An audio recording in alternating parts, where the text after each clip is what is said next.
wabil walidaini ihsana. Bahwasanya Allah telah mewajibkan kepada kalian untuk beribadah hanyalah kepadanya, yang kemudian perintah berikutnya wabil walidain itu langsung beriringan dari Allah kemudian ke walidain, dan kepada kedua orang tua hendaknya kalian ihsan, berbuat ihsan, memperlakukan kedua orang tua secara ihsan. Apa itu ihsan? Mahwal ihsan an ta'budallaha ka'annaka tarahu, bahwa ihsan itu adalah beribadah seakan-akan kamu melihat Allah, seakan-akan Allah itu sedang menyaksikan kamu. Kalau kamu tidak mampu melihat Allah, ketahuilah sungguhnya Allah melihatmu, senantiasa menyaksikan perbuatanmu. Ini yang disebut dengan ihsan. Berarti memperlakukan orang tua itu adalah secara ihsan. Ada takut kepada Allah, khawatir kalau ayah atau ibu hatinya masya Allah tersenggol, tersakiti. Khawatirnya bukan karena ayah atau ibunya, tapi khawatirnya adalah ketika menyakiti, menyenggol hati orang tua, berarti adalah telah menyenggol serta menyakiti Allah. Telah menyakiti siapa? Menyakiti Allah. Demikianlah disampaikan di dalam firman tersebut. Sampai kapan? Apakah kemudian putus kebaikan tersebut hanya ketika mereka berdua itu hidup di dunia? Maka disampaikan di dalam surah Al-Hasyr, Rabbana ighfir lana wa li ikhwanina alladziina sabaquna bil iman wa la taj'al fi qulubina ghillan lil ladziina amanu Rabbana innaka ra'ufur rahim. Masya Allah. Bahwa dalam surah Al-Hasyr disampaikan dalam firman Allah, Rabbana. Apa Rabbana artinya? Ustazah nih, akhirnya nih waktunya saya ambil, telat aja datangnya. Rabbana, Rabbana, wahai Tuhan kami, ighfir lana, ampuni kami, wal ikhwanina, dan ampuni saudara-saudara kami, alladzina sabaquna bil iman, yang mana mereka telah lebih dahulu iman daripada kami. Berarti firman ini menyampaikan kepada kita, ya kalau doa, ya kalau berbuat kebaikan itu jangan hanya ingat untuk dirinya sendiri, tapi ingatlah orang lain yang telah mendahului kamu. Kalau sudah mendahului kamu berarti dalam keadaannya masih ada atau wafat? Boleh saja masih ada. Bahkan kemudian orang-orang yang memang telah mendahului secara kematian, ini gak boleh lupa kata Allah. Ya terlebih-lebih orang tua. Dimana disampaikan tadi dalam surah Al-Isra, langsung digandengkan dengan Allah. Beribadah kepada Allah dan berbaktilah kepada kedua orang tua, itu langsung kalimatnya. Kemudian dalam surah Luqman, wa wassaynal insana biwalidayhi hamalathu ummuhu wahnan ala wahni wa fisaluhu fi amaini anishkurli, kata Allah. Dan aku nasihati kepada kalian bagaimana perlakuan kalian kepada kedua orang tua. Anishkurli, bersyukurlah kepadaku. Di mana kalimat syukur ini letaknya adalah setelah tadi Allah menasihati agar kamu berbuat baik kepada kedua orang tua. Jadi kebaikan kita kepada orang tua adalah merupakan kebaikan kita kepada Allah. Berterima kasih kita kepada kedua orang tua adalah merupakan syukur kita kepada Allah. Sehingga boleh jadi syukurnya seseorang tidak diterima oleh Allah Subhanahu wa taala apabila dia lupakan atau abaikan kedua orang tuanya. Maka masya Allah, perlakuan baik kepada kedua orang tua ini sangat-sangat penting dan dipentingkan oleh Allah Subhanahu wa taala.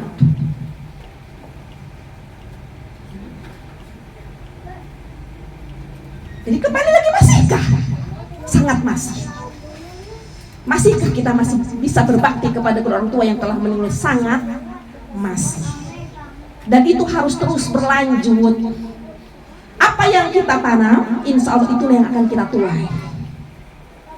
Kita menanamkan segala kebaikan-kebaikan kepada orang tua baik dari kala ia hidup sampai kemudian mereka telah meninggal dunia, itu akan menjadi tanaman kita, dan insya Allah ini akan mengalir kebiasaan ini kepada anak-anak. Anak-anak kita kan melihat kita, anak-anak kita akan mencontoh kita sebagai orang tuanya, anak-anak kita akan meneladani kita, dan mudah-mudahan segala kebaikan kita kepada orang tua ini akan mengalir kepada anak kita, sehingga anak-anak kita baik kepada kita.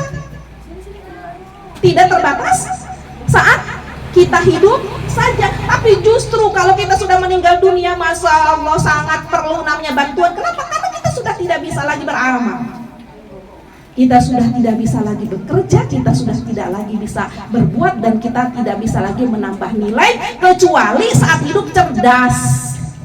Cerdasnya bagaimana? Banyak menanam kebaikan yang sifatnya adalah satu, sedekah jariyah, yang kedua ilmu yang bermanfaat, yang ketiga adalah kemudian kita proses anak-anak kita menjadi anak-anak soleh, yang anak-anak soleh tersebut tidak lupa kepada kita.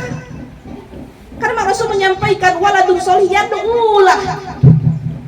Selain dia terproses sebagai anak soleh, kemudian dia juga yad'ulah, memang mau berbuat untuk kedua orang tuanya. Nah, ini perlu dicontohkan oleh kita sebagai orang tua yang ingin tentunya didoakan, diperlakukan secara baik dan sebaik-baiknya oleh anak-anak kita, baik dikala kita masih di dunia, terlebih-lebih masya Allah ketika kita sudah terpenjara di kehidupan barzakh. Mari kita menjadi seorang ibu yang solihah, yang bisa memberikan contoh kepada anak-anak kita, bagaimana kita mendoakan kedua orang tua kita, bagaimana kemudian kita berbuat dan memperlakukan kedua orang tua kita. Insya Allah itulah yang akan kita tanam, dan tidak akan jauh-jauh dari kesemuanya. Anak insya Allah semuanya berbalas. Nah, sekarang masalah selanjutnya, apa yang bisa kita lakukan sebagai bakti kita kepada kedua orang tua kita yang telah meninggal? Jadi kalau tadi, masihkah kita bisa berbakti kepada orang tua telah meninggal? Bisa. Masih dan sangat masih dan sangat bisa. Dan itu sangat ditunggu-tunggu oleh kedua orang tua kita yang telah meninggal dunia. Berupa apa ini namanya? Bantuan. Masya Allah. Apa yang bisa kita lakukan dalam rangka bakti kita sebagai anak kepada kedua orang tua kita yang telah meninggal dunia?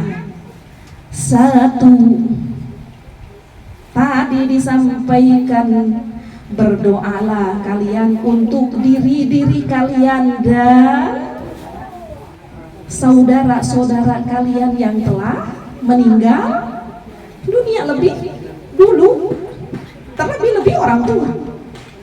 Maka doa kepada mereka yang telah meninggal dunia ini jangan sampai putus pada keseharian kita, pada setiap waktu kita. Jangan lupa doakan siapa dulu? Doakan siapa dulu? Doakan siapa dulu? Doakan siapa dulu? Ambil ngunyah sih. Ya, masalah dirinya dulu. Ku anfusakum, jaga dirinya, doakan dirinya, minta kepada Allah agar dirinya ini bahagia. Karena bagaimana kemudian Masya Allah bisa mendoakan, bisa membahagiakan orang lain kalau kemudian dirinya saja tidak pernah didoakan.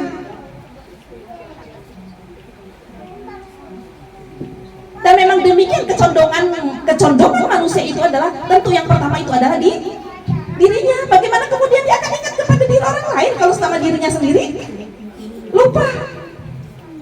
Kalau tadi disampaikan bahwa buka setiap doa iringi setiap doa, tutup setiap doa itu dengan menyampaikan sholat kepada kepada Rasulullah Sallallahu Alaihi Wasallam. Ini merupakan payungnya. Ini merupakan payung agar setiap doa baik untuk dirinya ataupun orang lain itu kemudian diperhatikan oleh Allah Subhanahu wa Ta'ala. Tapi kemudian kalau pertanyaannya, berdoalah untuk siapa yang pertama? Untuk dirinya sendiri. Doakan diri ini supaya Masya Allah bisa istiqomah, bisa konsisten, bisa terus menjadi diri-diri yang solih dan solihah. Baru kemudian Masya Allah, apa kata Allah, jangan lupa kepada diri orang lain, terutama kedua orang tua. Karena ternyata ketika kita lupa, ketika kita ingat kepada orang lain, maka mereka akan ingat tentunya kepada kita. Masya Allah, ketika seseorang dijemput dengan yang namanya kematian, apabila kebiasaan saat hidupnya dia doakan dirinya dan doakan mereka yang telah meninggal dunia, saat dirinya akhirnya juga sampai kepada waktunya harus mati, harus wafat, Masya Allah, maka ruhnya dikenali oleh ruh-ruh yang telah mendahulunya, ruh-ruh yang telah meninggal dunia lebih dulu, dia akan dikenali. Sehingga ketika digiring oleh keluarganya, insya Allah ruh yang baik ini Masya Allah disambut oleh para malaikat dan disambut oleh ruh-ruh yang telah mendahulunya. Kenapa? Karena ruhnya kenal. Terlebih tadi habis siapa? Orang tuanya. Masya Allah, diri langsung disambut, masuk ke alam barzakh itu langsung disambut dan dikenali. Jadi di sana pun nanti akhirnya akan memiliki banyak teman, karena dia tidak lupa kepada siapapun yang telah meninggal dunia, minimal dengan doa Allahumma gfir lahu warhamhu wa'afihi wa'fu anhu. Hafal? Hafal? Allahumma gfir lahum warhamhum wa'afihim wa'fu anhum. Bahkan doa ini ada pada sholat jenazah. Jadi kalau tidak doa tersebut, di sini pun adalah menyampaikan kepada kita bahwa kita tidak boleh lupa kepada mereka. Sampai-sampai pada sholat pun doanya adalah itu, Allahumma firlaha, kalau perempuan warhamha wa'afiha wa'fu anha, untuk umi kita. Kalau untuk abi kita, Allahumma firlahu warhamhu wa'afihi wa'fu anhu. Kalau untuk semuanya, Allahumma ghfir lahum warhamhum wa'afihim wa'fu anhum. Hafal? Kebangetan kalau sampai tidak hafal. Masya Allah, terlebih-lebih kalau selanjutnya Allahumma gfir lahum warhamhum wa'afihim wa'fu anhum wakrim nuzulahum wa wasi' madkhalahum wa abdilhum daran khairan min darihim wa ahlan khairan min ahlihim wa zawjan khairan min zawjihim wa nakihim min ad-dunub kama yunqasu al-abjadu min ad-dar wa min ad-dabin wa min ad-dabi qabl wa min ad-dabi jahannam wa janna bi rahmatika ya arhamar rahimin. Allahumma la tahrimna ajrahum wa la taftinna ba'dahum waghfir lana wa lahum. Hafal? Hafal? Berapa tahun ngaji? Di mana aja ngaji? Hah? Masya Allah, sudah sekian tahun ngaji, bahkan masuk everyday saya ngaji, tapi ternyata doanya masih Allahumma gfir lahum warhamhum wa'afihi wa'fu anhum. Stop. Padahal kalau misalnya kita umroh atau haji, masuk di sana sholat jenazah itu panjang. Allahumma gfir lahum warhamhum wa'afihi wa'fu anhum, baik sepanjang itu, balik balik lagi dia Allahumma gfir lahum warhamhum, belum selesai juga Allahumma gfir lahum warhamhum wa'afihim wa'fu anhum, dibulak balik. Masya Allah, doakan kedua orang tua kita yang telah meninggal dunia. Bakti apa lagi selanjutnya? Masya Allah, berikutnya adalah tunaikan bayarkan, lunasi hutang-hutang orang tua yang telah meninggal dunia. Ini merupakan perwujudan bakti seorang anak kepada orang tua yang telah meninggal dunia. Yang kedua adalah apa tadi? Tunaikan lunasi hutang-hutangnya. Hutang kepada Allah dan hutang kepada manusia. Hutang kepada Allah berupa sholat, hutang kepada Allah. Puasa, hutang kepada Allah. Zakat, hutang kepada Allah. Haji atau umroh, ini hutang kepada Allah. Hanya saja apabila dia berhutang sholat, bisa dibayarkan hutang sholatnya bukan dengan sholat, dan bisa dibayarkan hutang sholatnya apabila dia tinggalkan sholat tersebut karena uzur syar'i. Misalnya dia sakit, misalnya, masya Allah, dalam keadaan yang akhirnya sulit untuk mengerjakan itu sholat, maka kita sebagai anaknya catat hutang-hutang sholat tersebut dan bayarkan setelah dia meninggal dunia. Dan selama sakitnya memang akhirnya kemampuan untuk sholatnya sangat sulit, bayarkan bukan dengan sholat, bayarnya adalah dengan fidyah. Nah, di sini menyampaikan kepada kita bahwa masya Allah, sholat, puasa, zakat, umroh, haji itu adalah ibadah individual, sehingga tidak bisa digantikan oleh orang lain. Maka kalau misalnya ada yang menghalangi kita sholat atau menjadikan akhirnya kita lalai terhadap sholat, keluar dari lingkungan tersebut. Kenapa? Karena sholat ini adalah nafsi-nafsi. Sholat ini tidak bisa diwakilkan, adalah masih dan nanti akan bertanggung jawab atas urusan sholatnya pun adalah masing-masing. Ini suami istri, mentang-mentang misalnya kita punya suami, pokoknya suami taat, sholatnya juga oke. Gua mah ada suami ini, sholat, puasa, zakat, kemudian apalagi tadi umroh, haji, itu adalah ibadah masing-masing dan akan mendapatkan pertanggungjawaban pula masing-masing. Bayarkan hutang sholatnya, bayarkan hutang puasanya, bayarkan hutang zakatnya. Maksudnya bagaimana? Nah, boleh jadi kita memiliki orang tua, ya, udah haul dan nisab, udah punya harta yang sungguhnya memiliki kewajiban untuk dikeluarkan berupa zakat, tidak dikeluarkan, itu hutangnya. Maka kita sebagai anak harus harus ikut kemudian bagaimana perhatian tentang akhiratnya. Kalau kemudian masya Allah kita begitu fokus tentang kehidupan akhirat orang tua, insya Allah kita juga akan diberikan fokus oleh anak-anak kita. Masya Allah.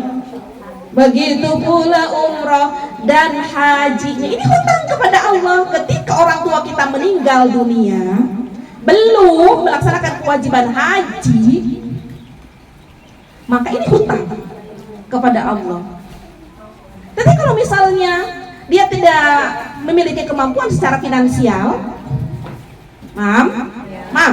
ketika orang tua kita meninggal dunia, memang tidak memiliki kemampuan secara finansial, secara ekonomi, nggak ada biayanya memang untuk berangkat haji.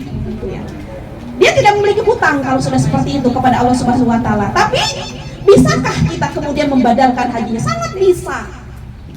Dalam rangka apa? Masya Allah, menjadikan kedua orang tua kita ikut dapat menikmati bagaimana keutamaan ibadah yang istimewa tersebut, yaitu adalah haji. Ya, terlebih-lebih keadaan orang tua kita mampu, secara fisik mampu, secara finansial mampu, secara masalah saat itu keadaan itu mampunya bagaimana? Sekarang kan, dulu kan nggak ngantri seperti sekarang ini.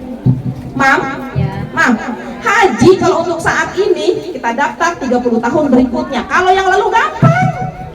Hanya saja ternyata tidak sedikit dari orang tua yang menunda-nunda daripada kewajiban tersebut. Maka siapapun yang kita miliki, kedua orang tua ataupun kakek ataupun nenek yang belum berhaji, apapun sungguh itu keadaannya, coba kita sebagai keluarga, masalah bantu untuk membayarkan hutang hajinya kepada Allah Subhanahu wa Ta'ala dengan cara membadalkannya.